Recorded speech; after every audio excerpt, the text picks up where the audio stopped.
Good afternoon, Georgia. Afternoon. What a fantastic day. How are you doing today? I'm doing great. I'm doing great. It- Awesome. Awesome. Yes, it is 12 o'clock Thursday, and I'm so excited. This is GA for Justice. We come to you every single week, rain or shine, to drop some nuggets on you. Oh yeah. And I'm so excited. Again, I bring you greetings. This is Georgia F. Allen, your noonday host of GA for Justice. And as always, we want to thank our wonderful, wonderful host, Mr. Henderson Vaughn, aka Captain 85, aka the Dream Maker. And he is so kind to open up the airwaves so that we have an opportunity to bring our listening audience a conversation, a simple conversation for information, a conversation for correction, as well as a conversation for transformation. And today's topic is fight. So, why did you choose that topic? Because if you're living in America, you are always in one fight or another. Mm. But before we get started, it is February. And February is Black History, Black Heritage Month. And I always say it's the beginning of our heritage that we celebrate all year long. So we start out in February, we go through the end of the year. And at the end of the year, we're looking at our Kwanzaa principles. So we're celebrating our heritage at that time. We come into January and we then celebrate and commemorate Dr. King. And so we're just celebrating from February the 1st through January the 31st. And we just do a 12-month cycle of nothing but celebrations and commemorations of our people and all the great things that they have done to enhance this community, the things that they have done to make this community better, the things that they have done to ensure that we have many of the inventions that would probably have taken another 200 or 300 years to even come into play had it not been for the knowledge of Black people in these United States of America. Mhm. I try to do Kwanzaa once a month, starting in January. We focus on unity. And so all month long, we're going to focus on the second principle of Kwanzaa, which is Kuji Chagalia. Mm. Kuji Chagalia. And that stands for self determination. And if ever, ever, Black people need to have some self determination, if ever, that they need to stand up, fight back, and have some backbone, now is that time. And you say, well, what does self determination means? It means to define ourselves, to name ourselves, to create for ourselves, and to speak for ourselves. And do not allow others to define us, to speak for us, or to um, try to create for us something that is not truly who we are. And so I want to push out to the listening audience today is define yourself. Who are you? What do you stand for? Are you loyal to your cause or are you wishy-washy? Because part of the problem that has been taking place and part of the reason why so many people have so much trouble fighting for anything is because they don't stand for anything. So we Mhm. need you to be able to fight because we need you to have the backbone to stand for something. Because if you can't stand for anything, you will fall. If you can't stand for something, you will fall for anything. And we see it over and over again in our young people, in our parents, in our older people, that someone tells you something and you're just going along for the ride, Mhm. going along for the ride.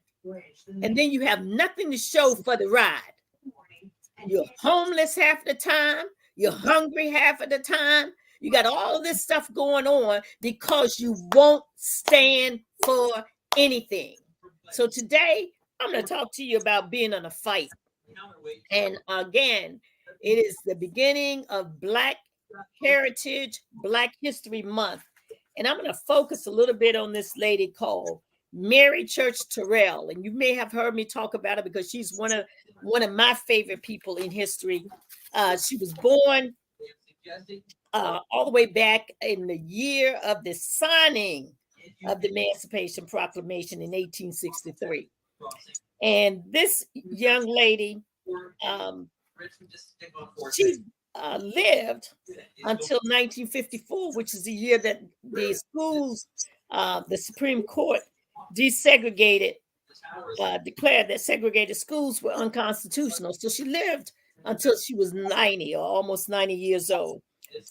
And during these 9 decades, she exemplified the African-American leaders whom W.E.B. Du Bois would call the talented 10th. And we've talked about the talented 10th before. This young lady was daughter of slaves. She acquired a superb education, became prominent in Washington society, the Black elite. So no matter where you come from, you can not only achieve, but you can overachieve. Okay, when you're willing to fight. She was very conscious of social status, education. She had a very fair complexion. But the thing that she understood is that she was absolutely unwavering, dedicated to the elimination of Jim Crow and the cause of African-American women. So this lady, she understood that she needed to stand for something. Mary Church Terrell.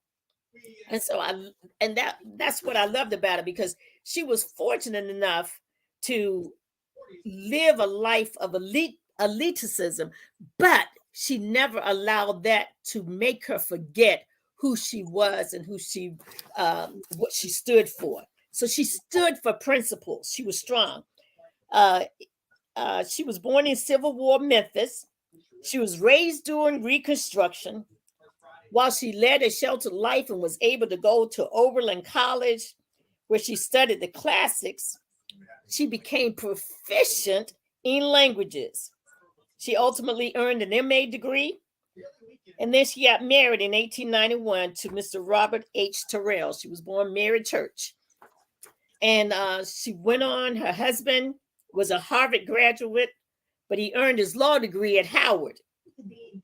And he ultimately went on to be an auditor at the U.S. Treasury Department, and then became a District of Columbia municipal judge.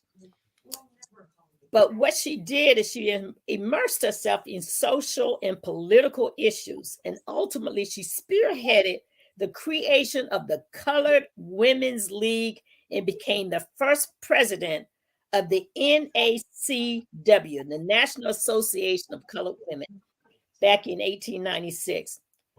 She also believed that well-to-do Black women had a responsibility to assist struggling and poor women of color.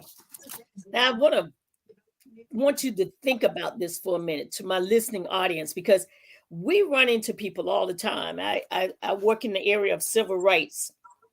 We're constantly running into people who kind of feel like they're elite or they've made it. And so you see them walking around in their fancy clothes, they're at the social events, and they talk about who they know. Well, I know this person or that person, because they think it gives them status. Whereas Mary Church Terrell, she understood the value of having status and leveraging that status for the good of the many and the good of the masses. And so that's why I wanted to talk to you a little bit about her. And I want to encourage my listening audience today to read up on Mary Church Terrell. Again, self-determination. She wasn't a quitter. Hello, Michelle. Thank you for listening today. She wasn't a quitter. Lorraine, thank you so much. She was a person who loved her community, who was willing to fight for her community. And we've gotten to a place where we feel like we don't need to fight anymore. And I want to encourage those of you who are listening to the show today, stop being so lazy. It's a loser. That's probably why both of them are spelled with the letter L. Laser and loser. Don't be lazy and don't be a loser. Get up. If there's something that you can do every single day, you should be picking up a book or gathering information to make yourself a little more knowledgeable than you were the day before. Every single day. This Mrs. Church Terrell, she did numerous speaking engagements, and she could stand there and speak in German, French, and English. We got young people, they don't even want to know their own language. They don't even want to talk with good English. They don't even want to read a book. Okay. But this lady, she could speak fluently in German, in French, and in English. And so we hope that our people will understand the power of the fight. The fight is more than just getting out there and marching. The fight is also being knowledgeable so that you can pass and transfer knowledge from one to the next, and then help them take that knowledge and use it for the benefit of the larger community. Now, Terrell was very good friends with Booker T. Washington and his wife, but she was also a member of the NAACP. Now, we got a rich history. Booker T. Washington wasn't really crazy about the NAACP, but Terrell was, and she also understood how important it is to build relationships in more than one arena. So to those of you who are listening, I would say to you, she understood that you don't put all your eggs in one basket, but she also understood loyalty and how important it is. If there's something that you're passionate about, you don't allow someone else to determine how you're going to stand or where you will stand and who you will stand with. So she understood fighting. So what she did is she continued to make sure that she had a good relationship with Washington, because she understood that her husband was a judge. And Washington had lots of friends in the Washington, D.C. area. Booker T had friends. And so she understood that she wanted to keep good relationships with him so that he would not feel necessary to undermine her husband when it was time for him to get appointed to another judgeship or reappointed. And I share that with you because a lot of times we burn bridges. We burn bridges with this person I'm not real crazy about, or well, I don't want to be a part of the NAACP because somebody might not like it. But she understood that she could do both. So she understood how to fight, when to fight, where to fight, and what to fight for. So that's why I wanted to talk to us about fighting, because it is critically important, especially at these times when we see state after state changing laws with regards to voting, changing laws with regards to women's rights, changing laws with regards to what books we can read or what books our children can read in the schools. We still must fight for our rights. We still must fight for opportunity. And then when we get those opportunities and when we get those rights, then we need to do something of value because we have those rights. We can't just get something and then just say, oh, well, I have it, so I can just go home. Okay, I got my rights. I'm able to do this. I'm able to travel here. But I'm not doing anything of value with those rights. I'm doing social things, but I'm leaving out the other things. And so I want us to understand that when we fight for our rights, or when others fight for rights us, and we garner and gain those rights, we have a responsibility, we have an obligation to do something more than enjoy those rights. We must advance those rights so that others who come after us will have those privileges long after we're gone. And this is important because people who fought for rights for women years ago, many of us no longer have the same rights that our women once fought for, because laws have been changed to diminish the rights that we once had. So it's critically important not only that we fight for those rights, but that we don't get complacent so that we lose the rights that we have fought for. The other thing that I liked about her is that while she was devoted to the NAACP, she and served on the board of the NAACP, she didn't whisper. She forcefully spoke out, and she fought for civil rights. She was even willing to risk the wrath of the President of the United States by critically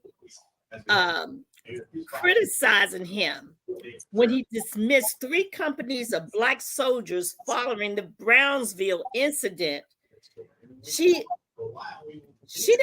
wasn't quiet about that incident. She wasn't quiet about what Theodore Roosevelt did. She spoke out against it because she understood that when those soldiers were moved, that put the community in danger. And so she spoke against that. She spoke out when he did not leave those troops there. She also went on to file petitions against lynching, and that was under President Howard Taft. So she did not look at one particular president and say, well, I'm going to fight with this one, but I'm not going to fight with this one over here. She challenged them all. And I want to share with people, when you get in a fight, you can't just fight when someone is in office that you don't like. You have to challenge all of your political leaders. If there's a fight to be had, you still need to challenge them all. The blue here indicates temperature 35 or below. The Right off the coastline. Mrs. Terrell, when her daughters went to, she was a graduate of Oberlin College, but her daughters went to Oberlin College as well, and they encountered prejudice as students there. And so she challenged the college, and she fought and opposed racial discrimination on any level, including when it happened with her own children. She fought against that. She was a lifelong Republican, but she also opposed Franklin Roosevelt in action on civil rights. So she challenged him anyway. Okay, she may not have been a part of that party, but she didn't hesitate to challenge him. And so I say this to my listening audience, is you're going to have to challenge the status quo. You have got to challenge the status quo. And that doesn't matter what political party they are a member of, because you're challenging the issue. It's not the person, it is the issue. And so as I talk to you today about getting in the fight, being willing to fight, make sure that you pick and choose your fight, but don't hesitate to fight against what you know to be wrong. Because sometimes we're like, well, because I like them, I don't want to fight with them. Well, maybe you may not want to have a public fight at this particular time. So you might need to make a phone call and have a meeting and be very clear. Years ago, when I first became president of the Virginia Beach NAACP, and right now I'm no longer the president. I'm a former president of the NAACP. But years ago, when I became president of the NAACP, I saw some things in my city that weren't right. we saw things like economics, where we weren't getting contracts. Only certain people would be able to get contracts, and other people weren't able to get contracts. And so I had a gentleman by the name of A. Bruce Williams, and I loved him dearly. He unfortunately has passed away now, but he was excellent when it came to economics. Had a degree in I want to say finance, and he had an MBA, business degree, a master's of business. And I asked him if he would compose a letter for me, because what we were seeing was that the city wanted a convention center. And so we were like, well, if they want a convention center, we believe that people from our community should also have an opportunity to get contracts with the building of the convention center, or the some of the other contracts that are involved in the building of the convention center. So whether it's providing the resources such as the tiles or the wood or whatever, or whether it's the actual construction, or whether or not it's the design and making sure that we have an architect and a designer, whatever it is, we feel that we should have a seat at the table. So he sent the letter to the city of Virginia Beach. And it was very interesting, because after the letter went down to the city, they were taking the letter to everybody. Who is this new president of Virginia Beach NAACP to send us a letter like this? Because it was very, very strong. It was very well written and all. And so I get a call from Mr. Daniel Stone, and he also has passed away. And at the time, he was running Department of Health and Human Services. It wasn't called that then. It was called Department of Social Services back in those days.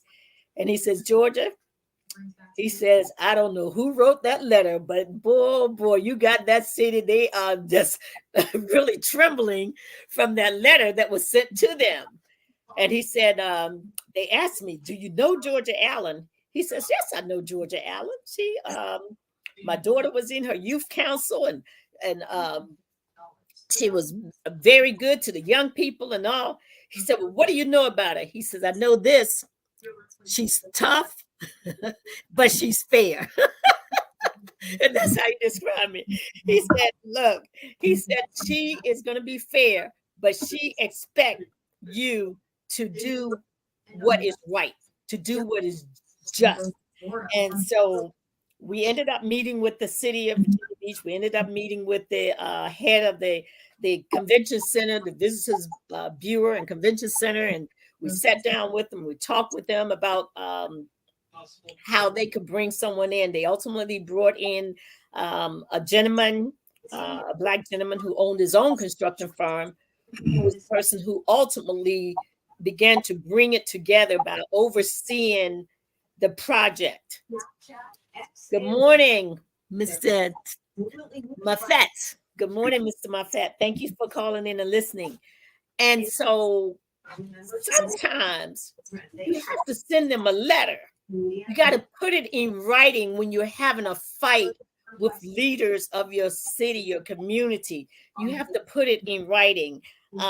Because we have a tendency, a lot of times, we have a quick conversation with them at a social event, and we assume that they're going to be fair, and that they're actually listening.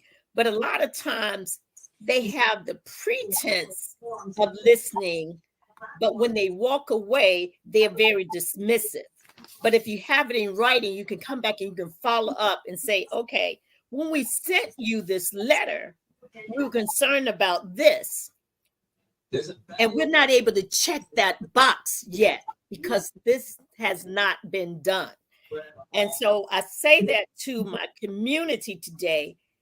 It is critically important that you do fight, but it's also critically important that you follow up. It's critically important that you put it in writing, that you give them specifically what it is that you want to change, what it is that you want them to address, what it is that you want them to make sure that things are not continuing on the same path, that things are improving. And so the other thing that we must fight for is we must fight for our young people. And sometimes we have to be tough on our young people, because if we don't challenge them, if we don't push them, then they won't push themselves sometimes. They will just mosey along. You're not going to win in a system that was not designed for you to win. It is designed many times for you to lose. You will not win in that system if you don't increase your personal expectation, or if others don't have expectations for you. So we need you as young people, when we're fighting for you, is we need you to push yourself. You can't play all day, every single day, and expect to ever win. Because life is not a game. It is serious business. Doesn't mean you can't play some games, because you can. But life in and of itself is not a game. It is serious business, and it is work. And so I think we're coming up on time for announcements. I want to take a few moments to just shout out the event that we had on Sunday. It was called Emancipation Proclamation Jubilee Commemoration Day. And I will tell you, it was a phenomenal event. We had a phenomenal turnout. We had the mayor and 5 members of city council that participated. We had one person from the school board who was there. I shouldn't say participated, but who was in attendance. We expected to have a total of 3, but one person, she's got 2 family members that are sick with cancer, unfortunately. And so she was not able to attend. And then we had another school board member who had intended to be there, but had been in the presence of someone who had COVID. So I told her, no problem, you can stay at home. We did not want a church full of persons with COVID. So sometimes it's okay to miss an event. And so they were fortunately not able to attend, but we also had the sheriff who was present there. But our 2 people who gave a message, and my clarion call to my 2 speakers were to focus on our young people. The theme was keep your eyes on the prize, and the prize, I told them, were our young people, and that we wanted to make sure that they knew and understood how important and how significant they are. So I just want to share with folks who were not able to attend on Sunday that the Jubilee will be January of next year, the 4th Sunday of the month. Of course, we have not decided on who's going to be the speakers or what the theme is going to be or any of the like, but we want you to go ahead and mark your calendars. January of 2025, the 4th Sunday in the month will be Jubilee. It'll be at 2:00. We are trying to do an afternoon Jubilee event so that our seniors can come there safely and get back home before dark, and that we can all come together on one accord in unity, in loyalty to each other, and in loyalty to our community. Again, those of you who were not able to make it, we had Dr. Veronica Coleman and Reverend Dr. Veronica Coleman and Reverend Vanessa Copeland. And both of them gave an outstanding message. The event was well done. Afterwards, there's always a repast. So it's a time for us to come together socially as well as spiritually. But we also want to make sure that it is a time of education. So we share the information with regards to the Emancipation Proclamation so that people know its history. And then they can go out and they can share that information throughout the community. The next thing that I want to share is on Monday, this past Monday, many of us went up to the General Assembly. Okay, we went up there for a press conference because we have two legislators who have been fighting against the 10-1 system that has been mandated by the federal court to implement. Well, it has been implemented, and there is no overturning of the new election system. And the reason being is the election system was designed under what we call the decennial redistricting ordinance. And that's basically a federally mandated that every 10 years when we do census, we also have to redistrict. And so therefore, the ordinance applies and it basically overrules the charter. So anything that's happening in Richmond simply is just paperwork. And so we had we went up there so that we could let our legislators who have been pushing back against changing our charter, codifying the new election system. We went up there to let them know that our community stands in unison for the election system and the new districts that have been drawn. So if you live in the city of Virginia Beach, we do encourage you to call your delegates because all of the delegates can vote on the floor in full session for the new district plan. And why is this important? It's important because the city of Virginia Beach had the University of Virginia, Weldon Cooper Center for Public Policy to come in and do a survey on how the people of Virginia Beach feel about the 10-1 district system. And when they did the survey, 81% of the people who had been surveyed, and that is, of course, they use a number, they said they prefer the new election system. When it was time to vote by city council requires a supermajority if they're trying to pass certain pieces of policy. And in this case, this piece of policy was a type of policy that required a supermajority. There are some types of policy that only requires just a simple majority, but in this case, it required a supermajority. That means we had to have a majority of 8 to 3. In this particular case, 10-1 voted to 1, approve and codify the new election system, and 2, to change the charter. So not only did we get a supermajority, we got over the supermajority. So again, we must fight. So I want to encourage all of you in Virginia Beach, and if you're listening and you're outside of Virginia Beach, you have delegates too.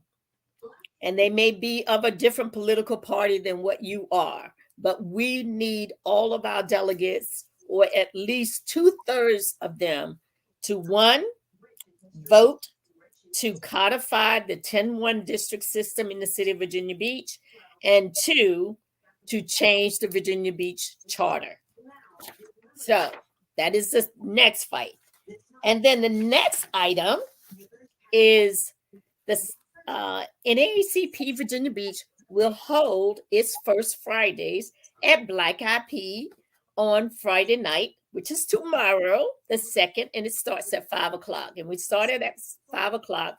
So there's almost like an after work gathering where people get to meet new people, build relationships with others, meet business owners, meet people in public service.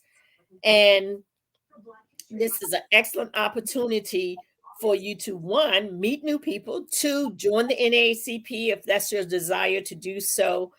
And the other thing is, if you're a business owner, an opportunity for you to share with people what it is that you do and how valuable it can be to people in our own community.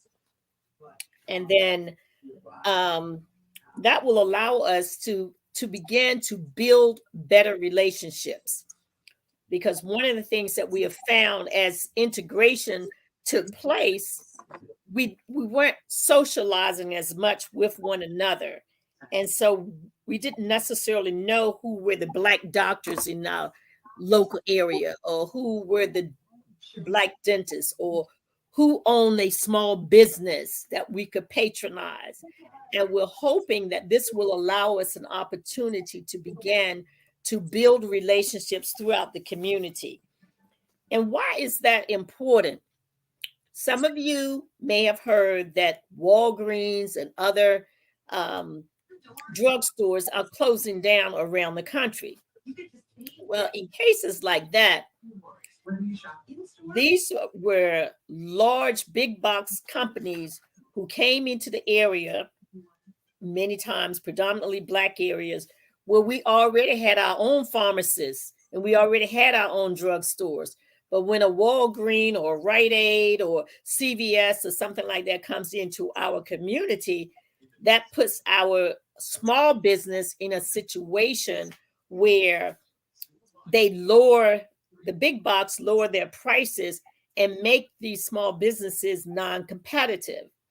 And so now that they've basically forced all of our businesses to close down, now they're packing up and moving out, which will leave us a desert of, like we're deserts without grocery stores. Now we'll be a desert without a drugstore that we can go to in emergencies to pick up our medicines for our diabetes or whatever that we have. So one of the things that we want to look at as a community, and here again, it's a fight. We want to look at, if they're closing the drugstore, can we come together as a community and get that building where they once were in and reopen a drugstore for ourselves? But don't just expect the pharmaceutical person to open it. Open it up as a community. Let it be a self-contained, self-sustaining business that we all work together and become owners of the business itself. So therefore, we have a vested interest. So as we're looking at our fights for the future, let's look at our fights as a collective and not as an individual. Hello, Huds. Thank you for calling in and listening this morning. But yes, everywhere that they're looking to shut down in our communities, let's look at how we can come together and finance those places and open them back up. But we own it as a cooperative. We own it as a collective. We own it as a unit. And let us be in unity, as Kwanzaa tells us, Umoja, unity, Kujichagulia, self-determination. And next month is going to be Ujaima, which is collective work and responsibility. So what I'm talking to you today about is our fight to be working together in ownership again. Okay, let's go back and become owners of these things that were once in our community that was destroyed, removed because these big box companies. And let's tell ourselves and tell one another, never, ever allow this to happen again. So don't even allow them to even come into our community. Own our communities again. Own the businesses in our community again. So our fight, which was my next thing on our fight, is our community. We must fight for our community. And one of the ways that we can do this is, as I shared, and that is as they shut down a drugstore or they shut down another business, let's look at how can we come together and pool our money and our resources to open those doors again. But now we are the owners. Our children are invested in that, and make it our business to own what is in our community. So we want to make sure that when we're fighting, we are fighting for the right things. We are fighting for our rights to vote, but also our rights to make sure that our polling places are close enough to where we live that is convenient for us to get there. So voting is not just about having the right to vote. Voting is also about how things are set up in our community. How easy is it to get to a voting place? Do we have mail-in ballots? Do we have early voting? So our fight is more than just the right to vote. Our fighting is how we are able to vote. Do you have anything to share with us today, Henderson?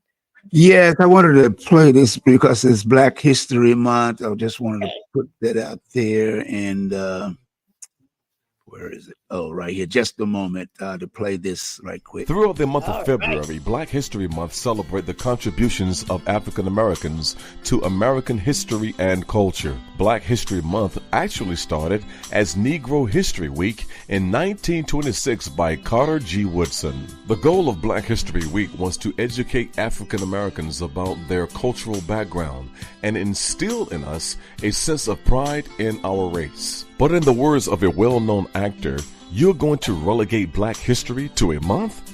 Black history is American history. All African Americans have to keep in mind the truth in this statement, and they and their children stand on the shoulders of many who came before them, such as Martin Luther King Jr., Jackie Robinson, Rosa Parks, Thurgood Marshall, Madam C.J. Walker, and many others. Black history is American history and should be recognized as such by everyone and not just one race. This public service announcement was sponsored by B48 Productions and Maestro Advertising. Love it. Yeah. Harriet Tubman, Sojourner Truth, Frederick Douglass, Shirley Chisholm, Carter G. Woodson, George Washington Carver, Booker T. Washington. Too many to name them all. Right. And now our history in the making. The first Black Vice President, Kamala Harris. The first Black female Supreme Court Justice, Ketanji Brown.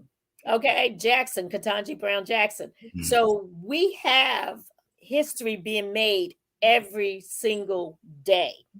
And we should be very proud of our history. Again, when you have the opportunity to stand up and fight for justice, whether it's fighting for your rights, fighting for young people, fighting, like I said, for our community, but also fighting for the issues that matter to us. Fighting for the issues that matter to us, because every day there is a fight.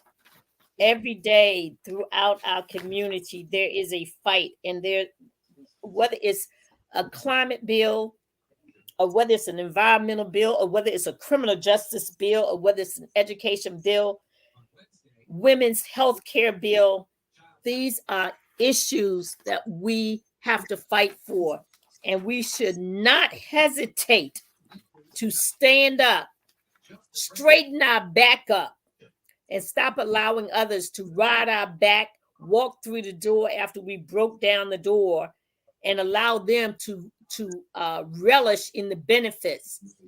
Once we fight for these issues, once we open these doors, could you young people walk through the doors? Could you walk through the doors with your head high? Could you walk through the doors and not only excel, but over excel, not only do average, do excellence? Can you walk through the doors and be better than? And not only that, walk through the doors for a specific purpose. If we're going to walk through the doors and gain and garner knowledge from the company that you're working for, and that knowledge, you can then transfer that knowledge and probably create your own business. Look how many people have gone into technology and they were once working for the Microsoft, or they were working for TikTok, or all of these different industries. Many of those people, they worked there for a period of time. They had a time limit on it. They put their money away. They did various things. They learned, and they didn't just learn from the company itself. They went out and gained additional knowledge. If it meant they needed to go back to school and take certain courses and learn additional information, they did that. And now they own their own companies. And now they created, put themselves in a position to be millionaires because of what they learned from the company that they worked for, and then used it to do something different and be better. And so I'm just a little bit frustrated. If it sounds like I'm a little bit frustrated, I am. And I'm frustrated because I'm watching our people and they don't have a spine. Not all of them, but many of them. They don't have a backbone. They don't have the fight. People like Shirley Mary Church Terrell, she was a fighter. She was a fighter. Mary Church Terrell, she was a fighter. And she was not a selfish fighter where she only fought for herself and her family. She fought fights against lynching. Many people were lynched. Those may not have been her family members or her sisters or brothers or her cousins or uncles or aunts or whatever. But she had the wherewithal to fight for others so that she could change outcomes. We need some folks out here who are willing to fight, not just for themselves, not for their own personal gain, but we need you to be out here fighting, because if you don't fight, you're going to find yourself in a worse situation than what exists right now. As someone who has been involved in civil rights for now, it's getting close to 35 years or more. And I'm one of these people, as I'm moving around and being in these different spaces and talking with different people and pushing back against things. For me, a lot of it has to do with morally unethical. When people sit there and they do things like, okay, I'm fighting against CRT in the school systems. To me, that whole statement is morally unethical, because one, there is no CRT in our local school systems. So the moment you even bring something like that out of your mouth shows me that you like integrity. Okay. So as I'm out and about, I'm always watching and seeing what's going on. And I have a tendency, I probably have more quotes written down on pages that I wrote myself than I can ever put together. I probably should write a book and just start going through all these different books that I have. I'll show you one book that I have right now. This one. Okay. This one, I'm constantly putting notes in here. And one of the quotes that I wrote myself is, we do the necessary when necessary. Fighting for justice is always necessary. So we need to do the necessary when it is necessary. And let me tell you, it is necessary right now. Another quote that I wrote, and both of these I wrote on yesterday, as a matter of fact. We fight for the underdog and we win with the masses. We fight for the underdog, but we win with the masses. And if you think for 1 minute that you're going to win because you only play in certain playgrounds with certain elitist people, you're not going to win. because you need enough votes in the masses is what's going to bring the votes across the finish line. So I suggest that if you're going to fight for the underdog, because there's a whole lot more of the underdogs than there are those up here. Okay. So if you're going to fight for the underdog and then win with the masses, because the masses many times are those who are on the edges, those who are the ones who have been left out, who have been let down. And so what we want to do as we're moving forward in 2024 is we want to make sure that we are fighting for the right people, and we're fighting for the right issues, and we're working to bring about a difference. This is no joke, folks. This is real. This is real. All of this stuff that's happening right now, all the people who are willing to fight back against what they know to be just, they got plenty of time on their hands to fight back, just to keep things in chaos, just to keep distractions going, just to try to divide, just to try to separate. And you're going to have to be smarter than that. You're going to have to recognize who these people are, and you're going to have to be willing to kind of come in and lock arms and fight for, again, the underdog. You got to be willing to fight for the underdog, but know that you're going to win with the masses. You can't win with a small crop of people who are, if you got 50 millionaires in your city, yeah, they got plenty of money that they can throw into races. But 50 millionaires is still 50 votes. That's all it is. Okay? If you got 500 millionaires in your town and they got money that they can throw around, 500 millionaires is still only 500 votes. So the masses are those who may not be a millionaire. The masses are those who are registered to vote. The masses are those who you can convince that by voting, there is value in their vote. And there are people who are willing to work for you, fight for you, and do whatever they can to make your situation better. So again, we do the necessary when necessary, and it is always necessary to do what is necessary on behalf of our community. My other quote, we fight for the underdog and we win with the masses. It's always the right time to fight for the underdog. It's always the right time to fight for those who are left out, left behind, let down.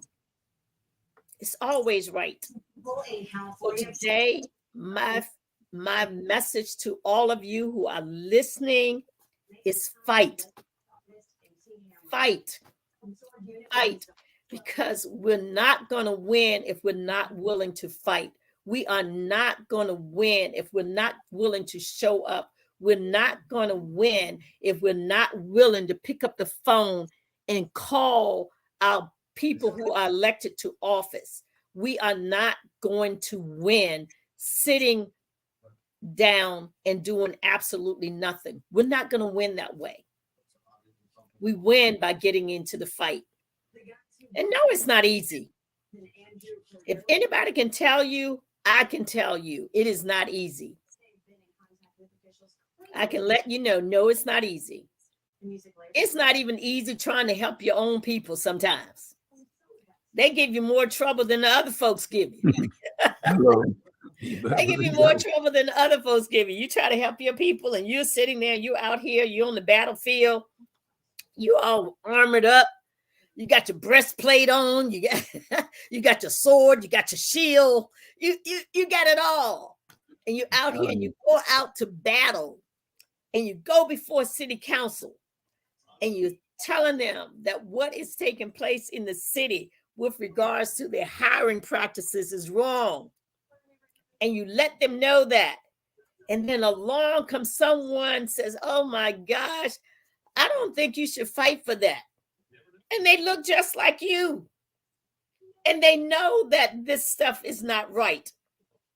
But they'll come up there after you've spoken and after you've fought for the people of your community, and they say, oh no, I don't think they should do that. I don't think they should fight for us. Well, not that way. Let's not do that. Let's not call for people to resign from their positions. Yeah, maybe they didn't do what we as a community felt needed to be done. But please don't ask them to resign, because I like them and they're nice to me. I went and had tea with them. Hey, having tea with somebody does not help your children get a decent education. Having tea with somebody does not mean that when you go into a company that you're going to be treated fairly and honestly and with integrity. Having tea with somebody does not mean that even though you have a college degree and this guy over here barely has a high school education, that your salary is not going to be higher, but it's going to be less than the dude that has a high school education and you went out and got your college degree. Okay. But they served you tea. They did. So with that being said, we are coming up to the end of the show today. And again, the show today topic was fight. And I wanted to start out the month of Black History Month and Black Heritage Month with that message, fight, because I don't want us to continue to get more and more complacent. If you're available this weekend, please go out and join us. Please come out and join us tomorrow night at Black Eyed Pea at Lynn Haven in Virginia Beach. We also have another event that's coming up. We have the 4th Black person on the police department who is a lieutenant now. He is being promoted to captain. That will be the 4th in the history of Virginia Beach to be promoted to captain. So that event takes place on February the 9th at 11 o'clock at City Hall Chambers. So we want to encourage you to go out. I'll be able to announce it one more time before it actually takes place. So with that being said, thank you so much for joining me today and have a wonderful, wonderful day. And back to you, Henderson. No doubt about it. A great topic. Fight. You got to fight the power, because if you don't, the power will take you out. And believe that. And I want to thank Miss Georgia Allen for her civic duties that she continued to do, even though sometimes she's retired, sometimes she's off on vacation, but she's never absent in the presence of our community. And want to, compliment you on taking this opportunity to host this show on WVDM. But as she said, don't give up the fight. And don't forget to share this with other people on your social platform and let people know that it's about the future generation. Once again, on behalf of Georgia Allen, the community activist, and GA for Justice, thank you for watching and thank you for sharing. Until next time, my friend.